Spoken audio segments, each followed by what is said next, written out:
खेड़ा गांव हरे भरे खेतों के बीच बसा हुआ एक शांतिपूर्ण गांव था।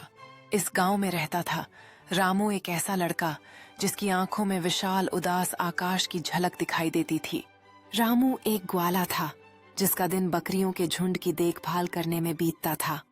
उनकी मेमनाहट उसकी एकांत जीवन की निरंतर लय थी। उसकी माँ, जो झुर्रीदार हाथों और कोमल मुस्कान वाली एक महिला थी, का देहांत हो गया था। जब वह छोटा था, उसकी माँ की मौत ने उसके दिल में एक ऐसा खालीपन छोड़ दिया था जिसे गांव की कोई भी हंसी भर नहीं सकती थी। उसका पिता एक मेहनती किसान खेतों में दिन रात मेहनत करता था। उसका चेहरा चिंता की रेखाओं से भर गया था। एक धूप वाली गर्मी की दोपहर को जब वह अपनी बकरियों को नदी के किनारे चरा रहा था, तो रामू ने एक ऐसा दृश्य देखा जिसने उसकी नाजुक शांति को तोड़ दिया। एक शानदार पक्षी जिसके पंख टूटे हुए थे और पंख उखड़ गए थे, बेबस होकर रेत पर पड़ा हुआ था।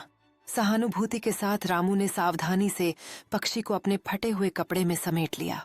उसने घायल प्राणी को वापस स्वस्थ करने के लिए दूध पिलाया। अपनी रोटी और पानी का हिस्सा उसके साथ साझा किया।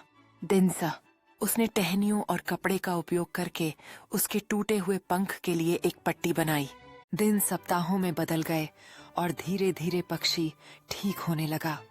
उसके जीवंत रंग लौट आए और उसका मधुर गीत हवा को भर दिया, कृतज्ञता का एक सिम्फनी।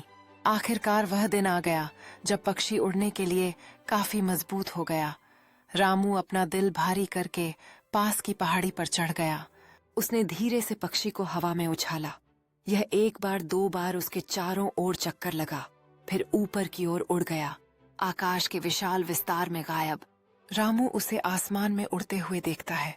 उसकी आंखों में खुशी और उदासी का मिश्रण है। जैसे ही वह पक्षी को देखता है, उसे अपने और पक्षी के बीच की अद्भुत यात्रा याद आती है और एक हल्की मुस्कान उसके चेहरे पर आ जाती है। रामू ने महसूस किया कि उनके जीवन में नए शुरुआत का समय आ गया है और वह फिर से मुस्कुराने लगता है। रामू ने पहाड़ी से नीचे उतरते हुए अपने दिल में नई संभावनाओं को महसूस किया। अंधेरे में भी एक नए प्रकाश की उम्मीद